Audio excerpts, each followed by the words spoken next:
Saya ada pengumuman sikit nak buat dekat sini. Alright, bismillahirrahmanirrahim. Diri saya di sini. Okay. Alright. Hai. Assalamualaikum. Awak jangan risau, saya dah bercakap dengan orang yang lebih patutnya bukan suka hati buat ke. Saya dah cakap dengan family apa semua. Sudi tak kalau awak nak jadi isteri saya?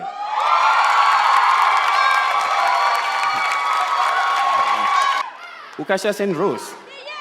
Sudi tak kalau awak jadi isteri saya?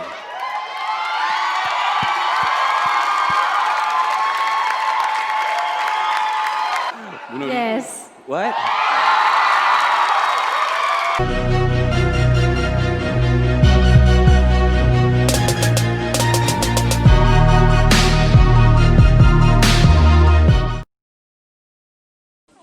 Okey, bismillahirrahmanirrahim. Assalamualaikum warahmatullahi wabarakatuh. Bersama dengan saya lagi Hafiz Ainuddin. So, you guys dah tengok kan video tadi? Okey, ini adalah pandangan. Okey, saya buat video ni sebenarnya nak bagi pandangan secara peribadi. Pandangan pendapat yang saya boleh kongsikan pada you guys yang menonton video kali ini. So, bukanlah saya nak pandai-pandai. Mungkin ni adalah pandangan dan mungkin ada sedikit sumber-sumber yang saya dapat daripada orang yang berilmu dan orang yang memahami, dan daripada apa yang saya dengar daripada mungkin perkongsian daripada beberapa orang yang alim. Sebenarnya ramai juga artis yang melamar artis ni yang melamar secara terbuka, secara public, depan TV dan sebagainya. Antaranya Syawal Asy'ari dan lain jugalah, termasuklah dengan Kamal Adli dengan Ukasha Sendros ni kan. So, ramai artis, ramai netizen terutamanya ramai orang yang bagi pandangan tersendiri, pandangan sendiri. Ada yang bagi pandangan dengan dalilnya sekali kan. Jadi ini hanya sekadar pandangan saya lah. Okey. Ada yang kata sweetnya. Namun ada benda yang perlu kita nampak lah. Dari sudut kebaikan kita boleh nampak lah usaha Kamal Adli untuk melamar Ukasha Sendros dalam keadaan dia nak menghalalkan Ukasha Sendros tu secara keseluruhan. Sebab dia pun kata dia dah bincang dengan mak ayah. Mungkin lah sebab ayat dia kata dia dah minta keizinan dia nak buat benda ni. Mungkin dari sudut keizinan tu dah ada. Dia minta keizinan daripada mungkin keluarga Ukasha Sendros. Dia orang ni bukannya orang yang dalam bidang agama.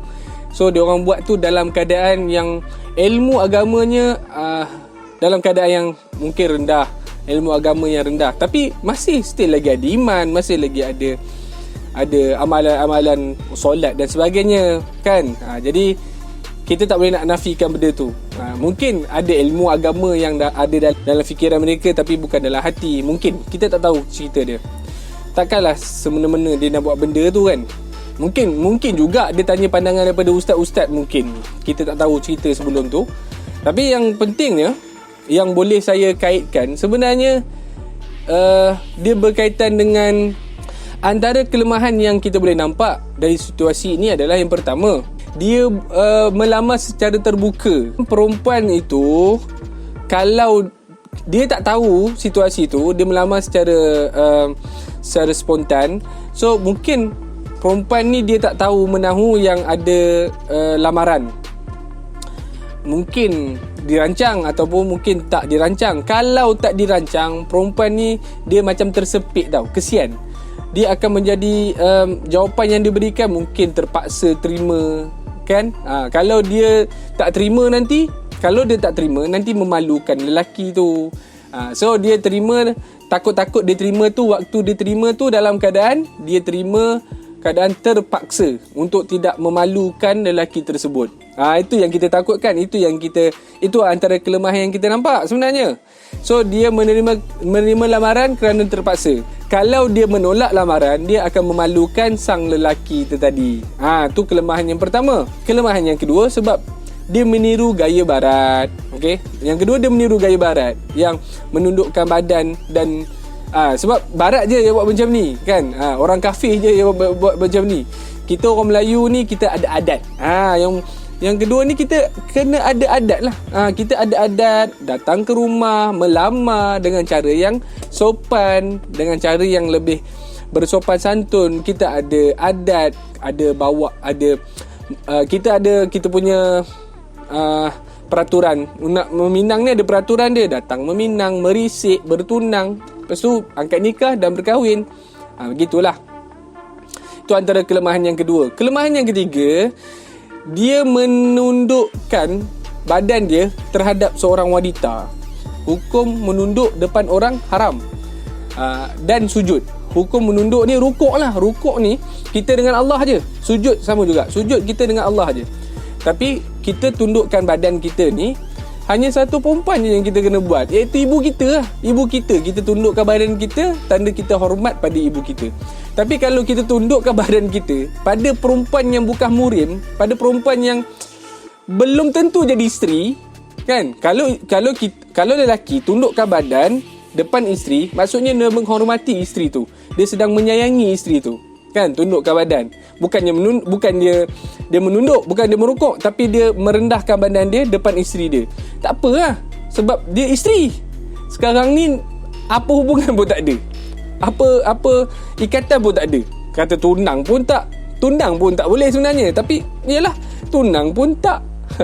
Isteri jauh lah sekali, mak lagi lah bukan.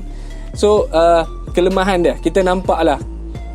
Lelaki ni sepatutnya tunduk dia pada ibu. Tunduk dia pada ibu, pada keluarga dia. Tunduk dia pada Allah. Tunduk dia sebenarnya depan Allah, bukan tunduk depan perempuan. Macam mana? Tunduk depan perempuan tapi masjid tak pergi. Bukan person tu yang saya nak tujukan. Tapi secara umumnya kita kalau tunduk depan perempuan, rendahkan diri depan perempuan, tapi kita lemah, tak boleh nak sujud depan Allah. Buat apa? Kan? Tu belum lagi cerita pasal boleh mengundangkan fitnah dan sebagainya kan. Jadi ni sekadar pandangan daripada saya sendiri. Apapun, kita ni seorang lelaki, tempat kita ni pertama dengan mak kita. Walaupun kita dah kahwin, nombor satu mesti mak. Yang pertama mak, termasuklah mak ayah mertua kita. Yang kedua, isteri kita. Yang ketiga, anak-anak kita. Dan yang seterusnya, adik-beradik kita. Dan kawan-kawan tu lah yang seterusnya. Kalau kita menundukkan badan kita, merendahkan diri kita depan perempuan yang bukan mahram, tetapi berlagak sombong depan mak ayah, berlagak sombong depan isteri kita, berlagak sombong dengan keluarga kita, tak, maksudnya buang masa. Maksudnya dia akan jadi buang masa. So, betulkan niat kita, betulkan cara hidup kita. Tengok pada cara hidup kita. Kalau cara hidup kita penuh dengan keislaman dalam rumah kita. Dalam rumah ni kita penuh dengan keislaman, ibadah. Kita ada banyak ibadah dekat rumah kita. Kita banyak melakukan kebaikan dalam rumah kita. InsyaAllah benda-benda tak akan berlaku dalam diri kita. Dan kita tak mungkin akan ikut cara barat. Sekiranya anda ada pandangan dan pendapat, boleh tinggal dekat ruangan komen. Jangan lupa like, share dan subscribe. Okay? Jadi kita bertemu pada video akan datang. Wallahualam. Assalamualaikum warahmatullahi wabarakatuh. Jom bangkit. Do something.